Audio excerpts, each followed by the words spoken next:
reading from the first book of Kings. The Lord appeared to Solomon in a dream at night. God said, "Ask something of me, and I will give it to you."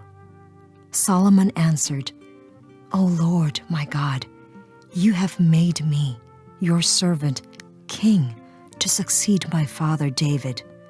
But I am a mere youth, not knowing at all how to act. I serve you in the midst of the people whom you have chosen, a people so vast that it cannot be numbered or counted.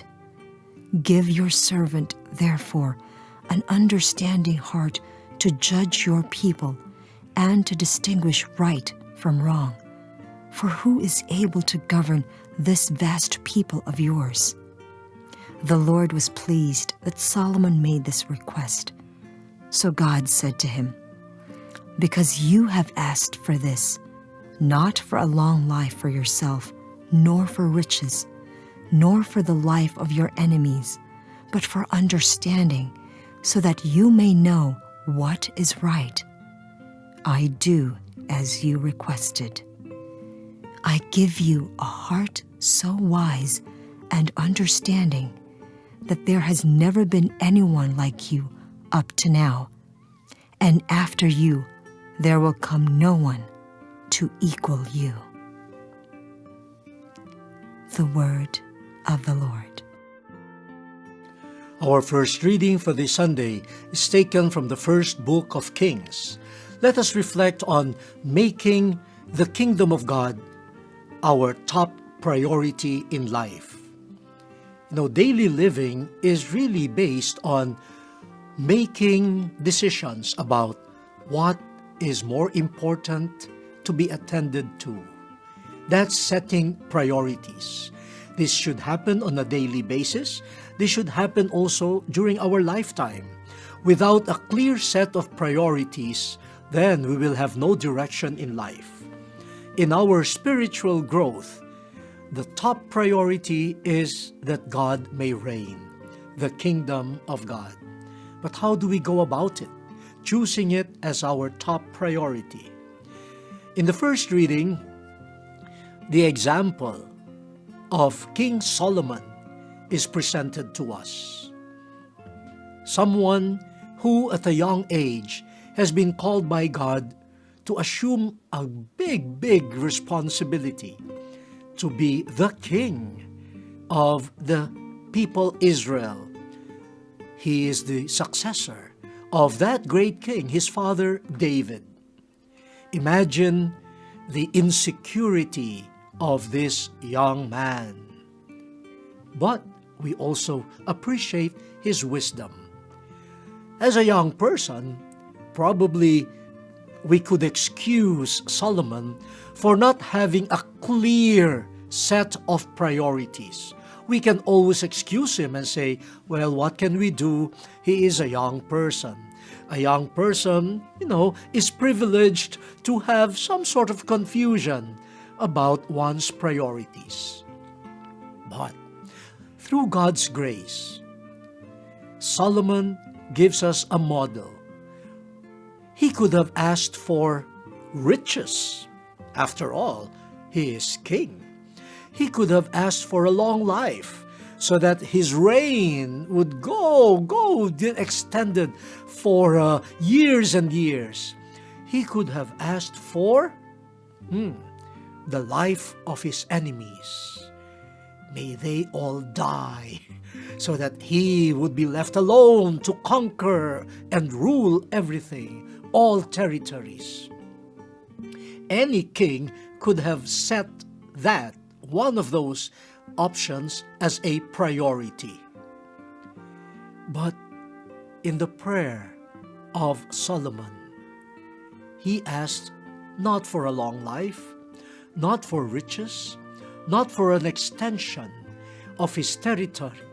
He asked for wisdom, a heart that understands, a heart that will be docile, obedient to God.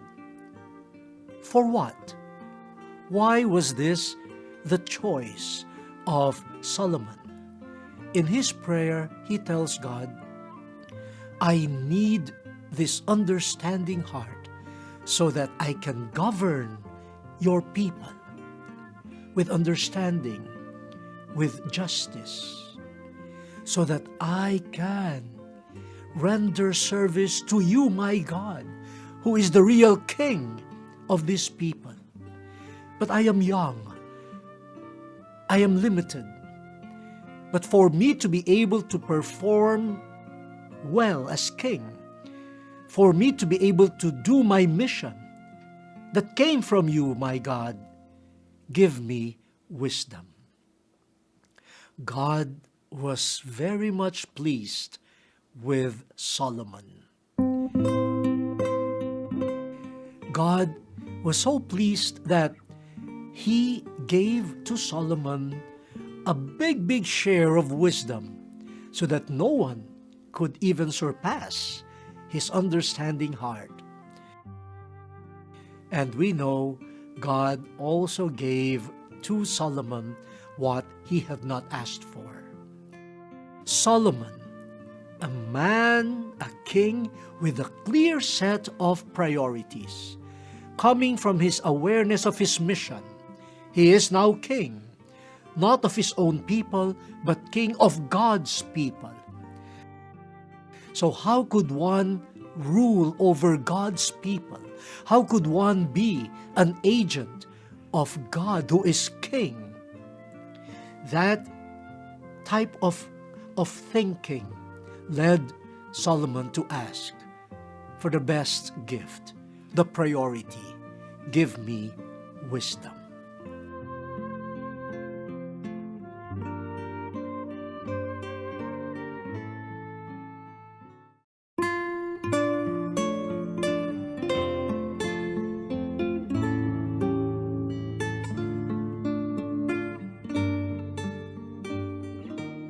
A reading from the letter of Paul to the Romans.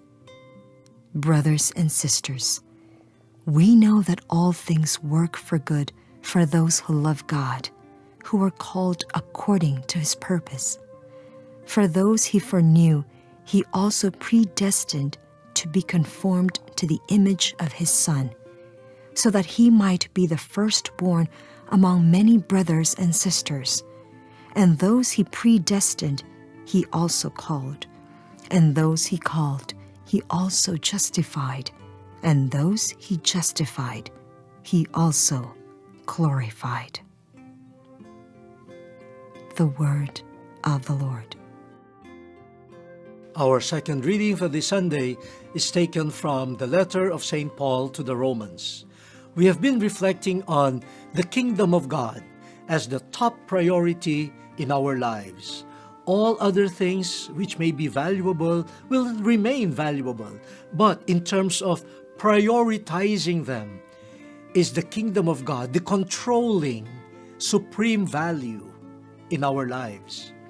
In the first reading, the King Solomon is presented as a model of such a priority.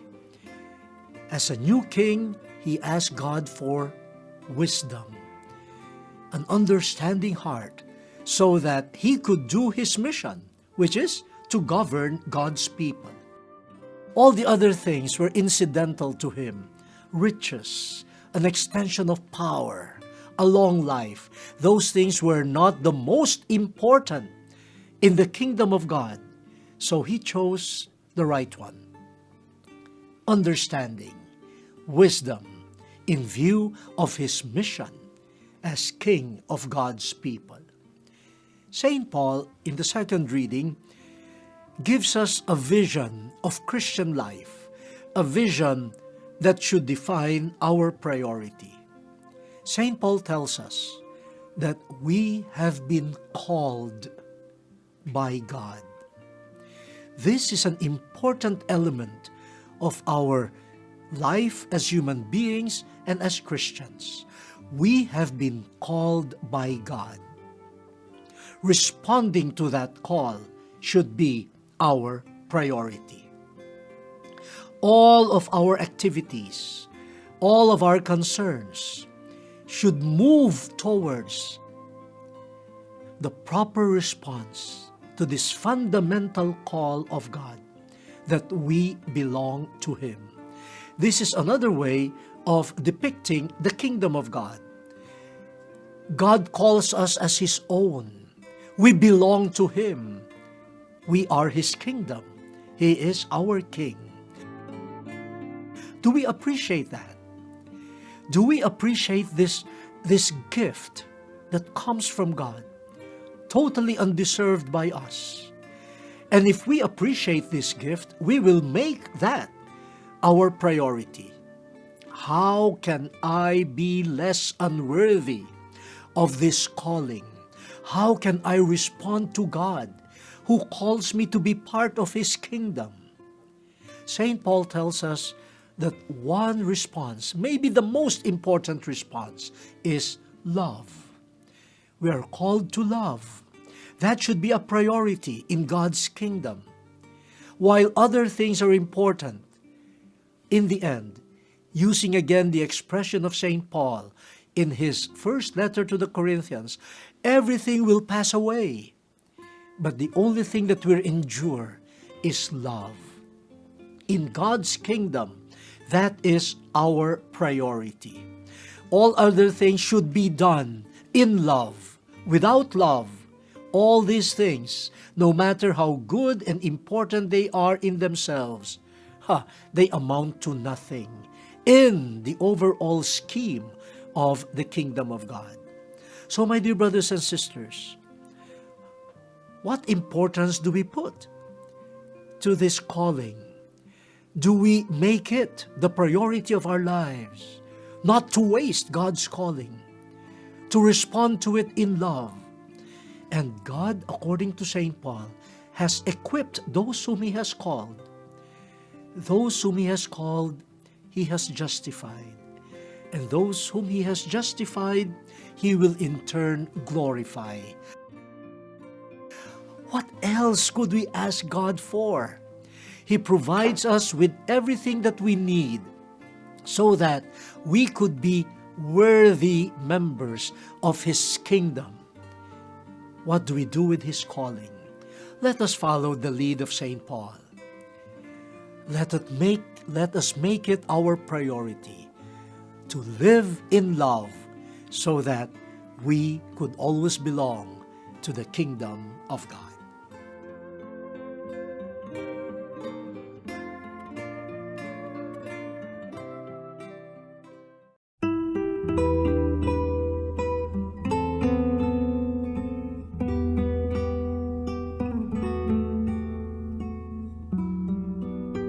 The proclamation of the Holy Gospel according to Matthew. Jesus said to His disciples, "The kingdom of heaven is like a treasure buried in a field, which a person finds and hides again, and out of joy goes and sells all that he has and buys that field. Again, the kingdom of heaven is like a merchant searching for fine pearls. When he finds a pearl of great price, he goes and sells all that he has and buys it. Again, the kingdom of heaven is like a net thrown into the sea, which collects fish of every kind. When it is full, they haul it ashore and sit down to put what is good into buckets. What is bad, they throw away. Thus it will be at the end of the age. The angels will go out and separate the wicked from the righteous and throw them into the fiery furnace, where there will be wailing and grinding of teeth." "Do you understand all these things?" They answered, "Yes." And He replied, "Then every scribe who has been instructed in the kingdom of heaven is like the head of a household who brings from his storeroom both the new and the old." The Gospel of the Lord. Our Gospel passage for this Sunday is taken from St. Matthew. We have been reflecting on the kingdom of God as the top priority of our lives. There are many important, valuable things in our lives, but how do we prioritize? The readings for today suggest that all of these should find their reference point in the kingdom of God as our absolute value and priority. In the first reading from the first book of Kings, Solomon, the new young king, could have asked God for riches, for a bigger territory, for a long life, so that he could have a long reign. But no, he was clear about his mission. He is the king of God's people, Israel. So he asked what was important for his mission: wisdom, an understanding heart, so that he could govern God's people with justice, with fairness. What an admirable young man. At such a tender age, his priorities were correct, and God was pleased with him. In the second reading, St. Paul tells the Romans that our lives, not only as human beings, but as Christians, our lives rest on something fundamental: the calling of God. We are called to belong to Him. We are called to be part of His kingdom. And that should be our priority, the quality of response to that calling, which is love. Love above all else. And all the other things, activities, talents that we possess, all of them will acquire meaning if they are done in love. And through love, we will certainly become vibrant members of the kingdom of God. The priority. Now in the gospel, through parables, Jesus again depicts to us the meaning of the kingdom of God and our participation in such a kingdom. In the first parable, we find the kingdom of God compared to a treasure that is buried in a field, which a person by chance discovers. You know, the kingdom of God is a buried treasure. It is not always obvious. It is not always seen. That's one part of the mystery of the kingdom of God. It is important. It is a treasure, but not always visible. It appears to be buried. That is important so that we will remain humble and we would really search in earnest. Are we searching for the kingdom of God? Are we searching for this treasure? Or are we searching for things that may not be related at all to the kingdom of God? This is important as we develop the theme of prioritizing the kingdom of God. Are we searching for the treasure called the kingdom of God? Or are we pretending that we have already discovered it, that it is obvious, that we see it all the time? No, part of our priority is to keep on actively looking for it, for it may not be seen as easily as we think it is. Our minds, our hearts could be clouded. We need to look for it. Now, look at what the person who discovered it do. He saw it, the buried treasure. He went home and sold everything that he had so that he could buy the whole land. He could buy the whole property with the treasure there. If he is the owner now of the whole lot, then everything, including the buried treasure, now belongs to him. Look at the priority here. Everything else could be sold. Everything else could be released. He could let go of everything. Why? Because now the most important treasure is found. I am not saying that his house, his jewelry are all useless. No. But they now acquire a relative relative value in reference to the absolute value, which is the kingdom of God. And look at the joy. The joy. This is an important element of prioritizing. How do you know that you have chosen something that you are convinced of as a priority? When you can let go of other things joyfully. Joyfully. Joy is a mark that someone is convinced that the treasure cannot be surpassed. So the other things that I possess, even if they are valuable, could be let go joyfully, calmly, because I am not losing anything in the end. I am gaining the most important treasure. Do we treat the kingdom of God that way? Can we let go of other things? Not because they are useless, but because by letting go of them, I am gaining them back in the kingdom of God. They acquire their real value in relationship to the most important treasure, the kingdom of God. This is the same line of thinking present in the second parable, the pearl of great price. And the merchant who finds it, again, joyfully, freely, sells everything that he possesses in order to acquire the most precious pearl that he has been looking for. My dear brothers and sisters, let me pause here. Is the kingdom of God as commanding as it should be in our minds and our hearts? Will all the other things that we value really in a way pale in comparison to the kingdom of God? Sometimes I tease young people. I ask them, which is more important? No?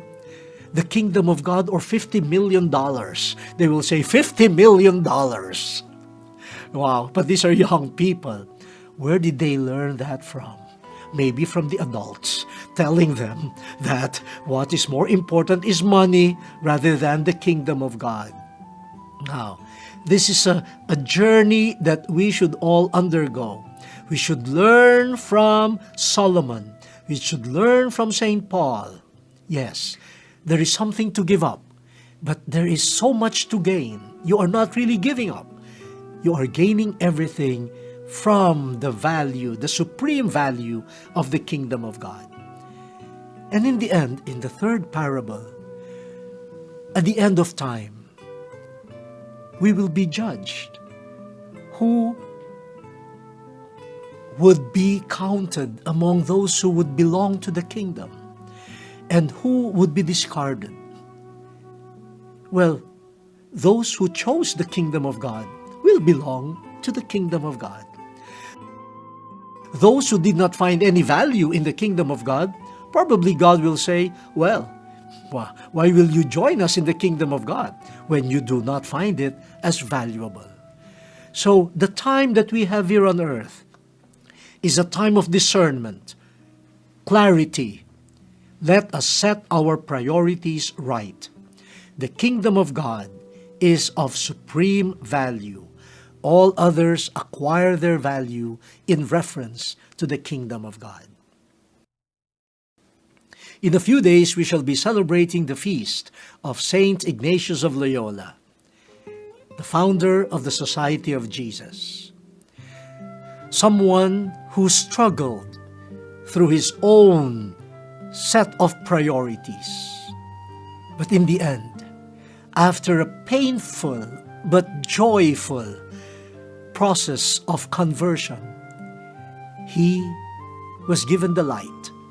It is the service of God, loving God and serving God in all, being a humble soldier of Christ the King. This is the supreme good, and all other things could be let go. That's why he can say, "Take and receive, O Lord, all the things that I hold precious, my mind, my liberty, all that I hold, all that I am, I give up. I let go for you. But give me your love. That's enough for me. That's enough. For gaining the love of God, you do not lose anything. You gain everything. The word has been exposed. Let us now fulfill it.